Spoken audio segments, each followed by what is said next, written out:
Olá, seja muito bem-vindo ao Fisiologia Falada. Se você assistiu à primeira aula, já sabe como o sistema respiratório funciona como um todo, suas divisões, seus componentes, sua lógica. Agora chegou a hora de entender o que move tudo isso, a mecânica ventilatória. Como o ar entra? Como o ar sai? O que cria esse movimento? É sobre isso que vamos falar hoje. E eu quero que você entenda de verdade, não que você decore fórmulas soltas, porque mecânica ventilatória é um dos temas mais cobrados em provas de residência médica, e também um dos mais mal compreendidos. Não porque é difícil, mas porque costuma ser ensinado aos pedaços, sem conexão.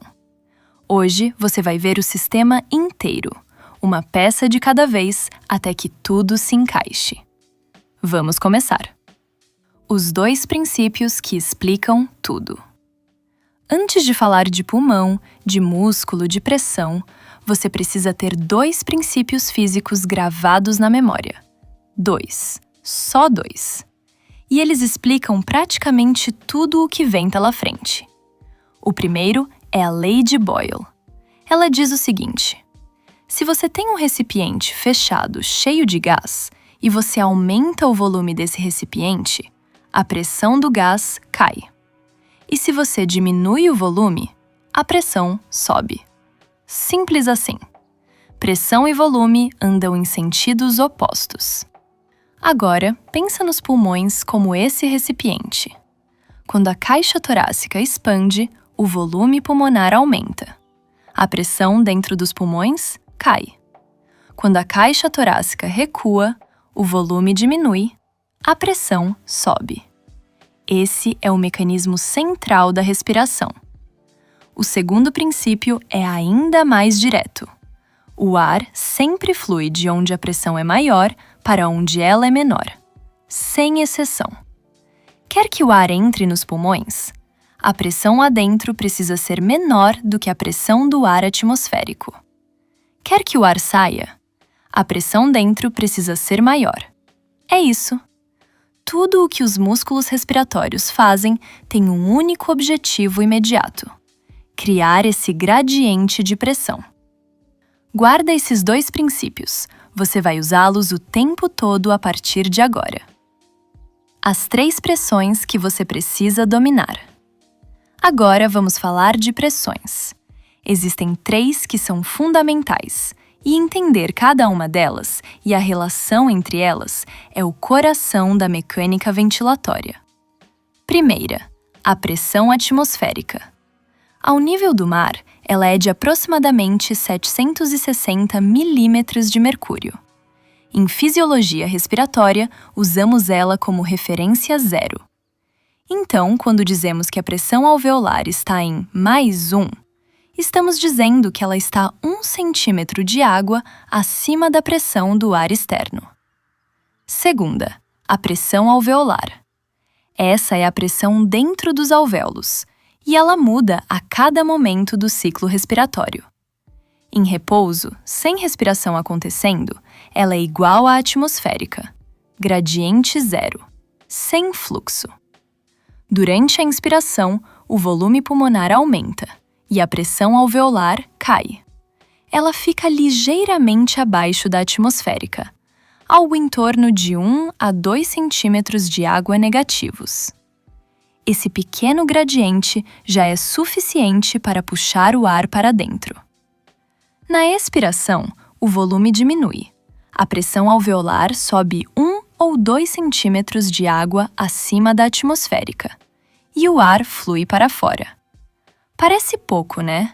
1 ou 2 centímetros de água, mas é o suficiente para mover cerca de 500 mililitros de ar a cada respiração. O sistema é extraordinariamente eficiente. Terceira, a pressão intrapleural.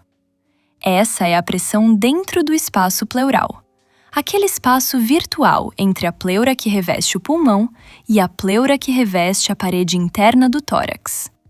E aqui tem algo muito importante.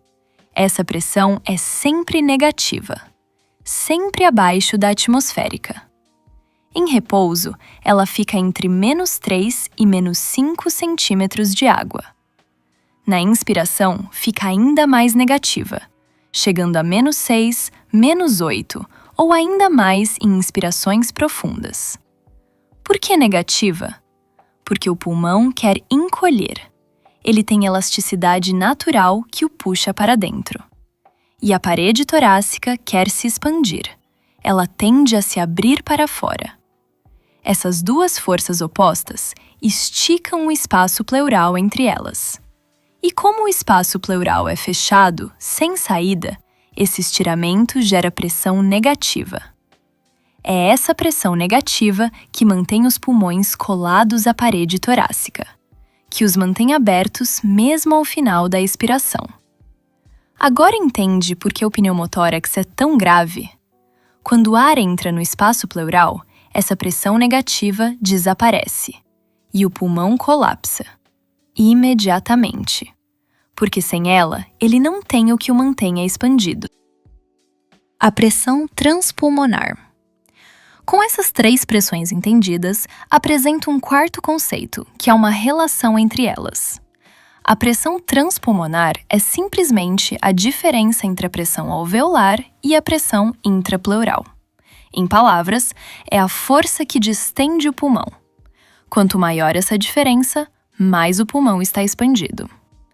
Em repouso, a pressão alveolar é 0. A intrapleural é -5.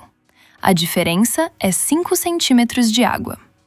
Esse é o valor que mantém o pulmão aberto no final da expiração. Na inspiração, a pressão intrapleural fica mais negativa, digamos -8. A alveolar continua próxima de 0. A diferença agora é 8. O pulmão se expande mais. Simples assim. Variações na pressão intrapleural se traduzem diretamente em expansão ou retração do parênquima pulmonar. O ciclo respiratório completo. Agora vamos juntar tudo e descrever o que acontece em cada respiração. A inspiração, um processo ativo. O diafragma se contrai. Ele desce como uma cúpula que se aplana, e isso aumenta o volume vertical da caixa torácica. Ao mesmo tempo, os músculos intercostais externos se contraem, elevando as costelas e o externo. O tórax cresce nos 3 planos. Os pulmões, colados à parede pelo espaço pleural, se expandem junto. O volume alveolar aumenta. Pela lei de Boyle, a pressão alveolar cai abaixo da atmosférica. O ar externo, com pressão maior, flui para dentro. A cadeia é linear e lógica. Músculo contrai, tórax expande, pressão intrapleural fica mais negativa, pulmão expande, pressão alveolar cai, ar entra. Em respiração tranquila, o diafragma faz cerca de 75% desse trabalho. Os intercostais externos, o restante. Quando a demanda aumenta, no exercício intenso, nas doenças respiratórias, outros músculos entram em cena. O esternocleidomastoideo, os escalenos, o peitoral menor. E uma dica clínica importante. Ver esses músculos acessórios sendo usados em repouso é sempre sinal de alerta. Significa que o trabalho respiratório está muito aumentado. A expiração tranquila, um processo passivo. Aqui não há contração muscular. Os músculos inspiratórios simplesmente relaxam. A caixa torácica retorna à sua posição de repouso. Os pulmões, elásticos por natureza, retraem. O volume alveolar diminui. A pressão alveolar sobe. O ar flui para fora. Energia 0. Gratuito. A cadeia, ao contrário. Músculos relaxam, retração elástica. Volume alveolar diminui. Pressão alveolar sobe, ar sai. A expiração forçada. Quando precisamos soprar forte, tossir, espirrar, aí a expiração vira ativa. Os músculos abdominais se contraem, aumentando a pressão intraabdominal e empurrando o diafragma para cima. Os intercostais internos puxam as costelas para baixo. O volume torácico cai rapidamente. O ar sai com força. Esse processo pode esvaziar os pulmões até o chamado volume residual, aquele volume mínimo de ar que fica nos pulmões independentemente do esforço. Esse volume não sai, nunca. Complacência, a facilidade de expandir o pulmão. Agora, chegamos a dois conceitos centrais que você precisa dominar muito bem para a prova e para a clínica. O primeiro é a complacência pulmonar. Complacência é, em termos simples, a facilidade com que o pulmão se expande. Quanto maior a complacência, mais o pulmão se distende para cada unidade de pressão que você aplica. Quanto menor, mais rígido é o pulmão. A fórmula por trás disso é simples: complacência igual a variação de volume dividida pela variação de pressão. Você não precisa memorizar a fórmula, mas precisa entender o que ela diz. Volume por pressão. Facilidade de expansão. O valor normal em adultos é de cerca de 200 ml por centímetro de água. Cada centímetro de água a mais de pressão gera 200 ml a mais de volume pulmonar. O que determina essa complacência? Dois fatores. O primeiro são as propriedades elásticas do tecido pulmonar, fibras elásticas e colágenas que compõem o parênquima. O segundo, e talvez mais importante, é a tensão superficial nos alvéolos. Nos alvéolos existe uma interface entre o ar e o líquido que reveste sua superfície. Essa interface gera tensão superficial, uma força que tende a colapsar os alvéolos. Sozinha, essa tensão seria tão grande que tornaria a respiração praticamente impossível. É aqui que entra o surfactante. Produzido pelos pneumócitos tipo 2, o surfactante é uma mistura de fosfolipídios que se distribui na superfície alveolar e reduz drasticamente a tensão superficial. Ele responde por cerca de 2/3 da força de retração elástica total do pulmão. Sem ele, a complacência despenca. Complacência e elastância. Elastância é o inverso da complacência. É a resistência do pulmão à expansão. Pulmão muito complacente tem baixa elastância. Pulmão pouco complacente tem alta elastância. Os dois extremos são problemáticos. No enfisema, o pulmão perde suas fibras elásticas. A complacência fica muito alta. O pulmão se expande bem, mas não consegue retrair na expiração. O ar fica preso. A expiração fica difícil. Na fibrose pulmonar, o pulmão fica rígido, complacência muito baixa. Exige enorme esforço muscular para expandir. Os volumes pulmonares caem. O paciente respira superficialmente com muito custo. Resistência das vias aéreas. O segundo grande determinante do trabalho respiratório é a resistência das vias aéreas. Pensa em um canudo. Quanto mais estreito o canudo, mais difícil é puxar um líquido por ele. Com o ar nas vias aéreas, a lógica é a mesma. A física por trás disso é descrita pela lei de Poiseuille. E o ponto mais importante dela é este. A resistência varia com o raio da via aérea elevado à quarta potência. Quarta potência! Isso é enorme. Se o raio de uma via aérea diminui pela metade, a resistência aumenta 16 vezes. Não 2 vezes, 16. Por isso, uma broncoconstrição que parece modesta no diâmetro pode multiplicar dramaticamente o trabalho respiratório. É exatamente isso que acontece na asma. Onde está a maior resistência? Aqui tem um dado que surpreende muita gente. A maior resistência das vias aéreas não está nas vias pequenas, está nas vias aéreas superiores e nos brônquios de médio calibre. Por quê? Porque as vias aéreas periféricas são muitas, inúmeras, resultado das divisões sucessivas dos brônquios. Quando você soma a área de todas elas juntas, a área total é enorme e resistência total é baixa. Isso tem uma implicação clínica séria.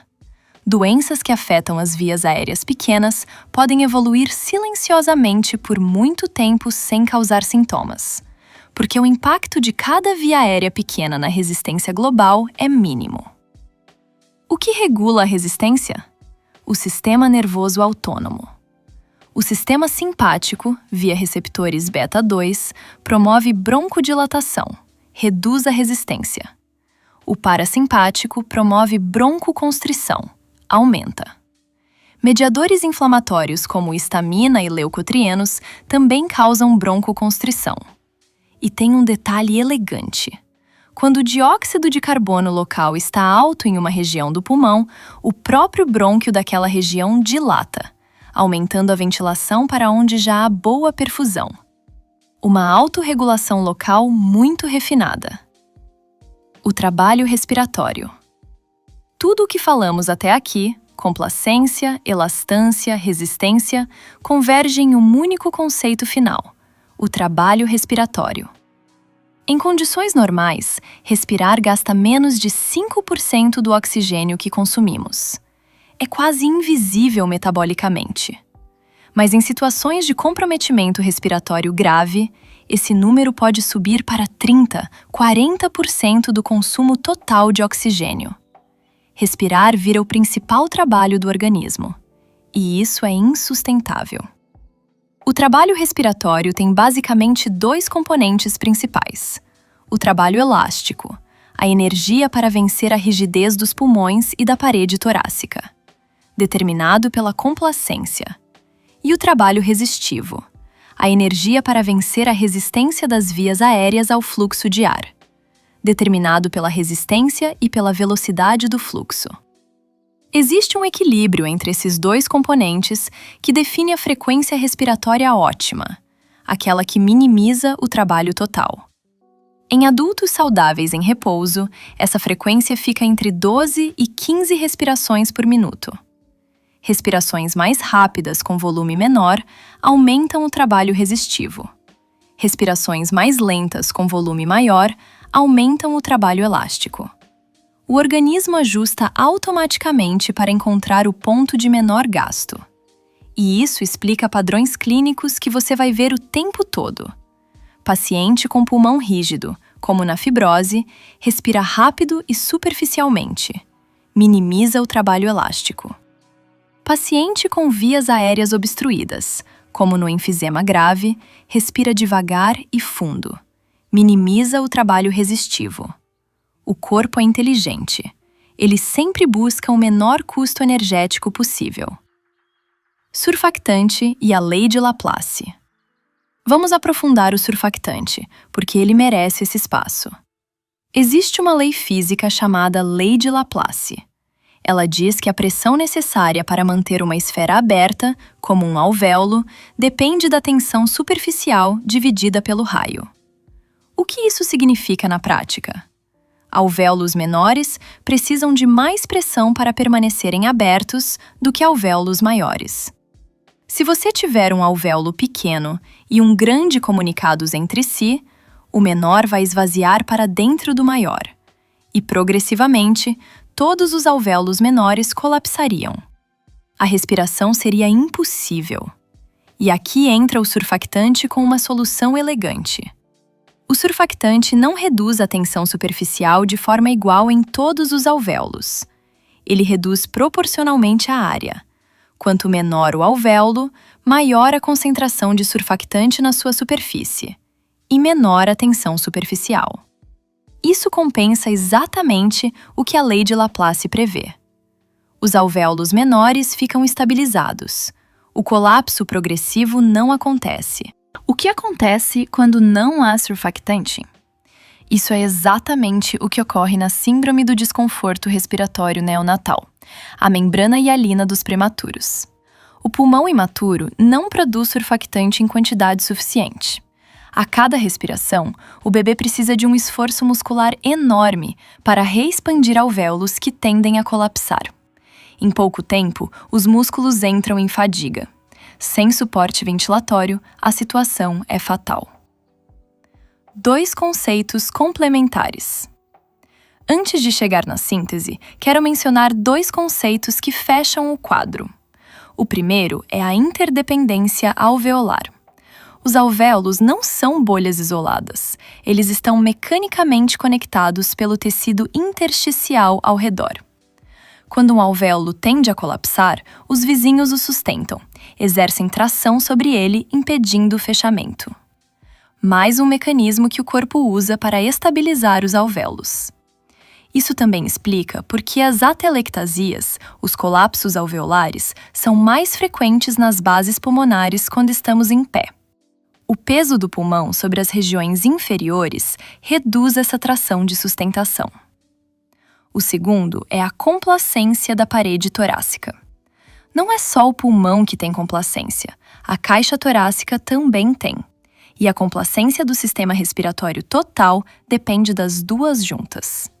A parede torácica tem tendência de se expandir, o pulmão tem tendência de se retrair.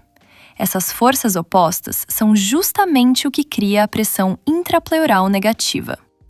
E quando a parede torácica perde complacência, em casos de cifoescoliose grave, obesidade mórbida, doenças neuromusculares, o trabalho respiratório aumenta, independentemente de como estão os pulmões. Síntese final. A mecânica ventilatória não é uma lista de conceitos soltos, é um sistema. E quando você entende o sistema, cada peça faz sentido. Olha como tudo se conecta em uma única cadeia. O diafragma contrai, o tórax expande, a pressão intrapleural fica mais negativa. Os pulmões se expandem junto com a parede, o volume alveolar aumenta. Pela lei de Boyle, a pressão alveolar cai. O ar externo, com pressão maior, flui para dentro, 500 mililitros, em frações de segundo, 20.000 vezes por dia. E qualquer ponto dessa cadeia pode falhar. Fraqueza muscular? O diafragma não gera pressão suficiente.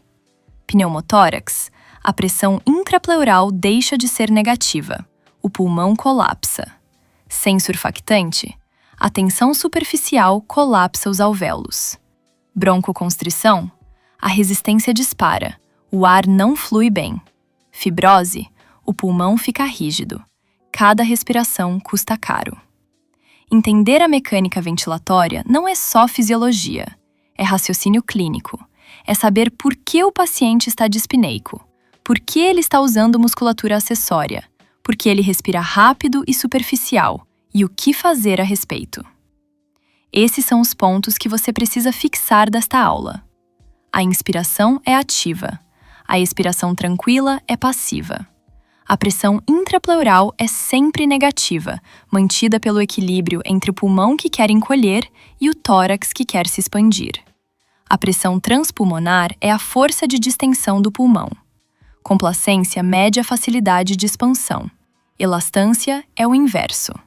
A resistência das vias aéreas varia com um raio à quarta potência. Pequenas mudanças de diâmetro geram enormes mudanças de resistência. O surfactante estabiliza os alvéolos, compensando o efeito da lei de Laplace. E a frequência respiratória ótima é aquela que minimiza o trabalho total. O corpo calcula isso automaticamente. Na próxima aula, vamos falar sobre volumes e capacidades pulmonares, o que são, como são medidos e o que eles revelam sobre a função respiratória. Você vai ver que tudo o que aprendeu hoje é a base para interpretar uma espirometria com segurança. Obrigada por estar aqui. Até o próximo episódio do Fisiologia Falada.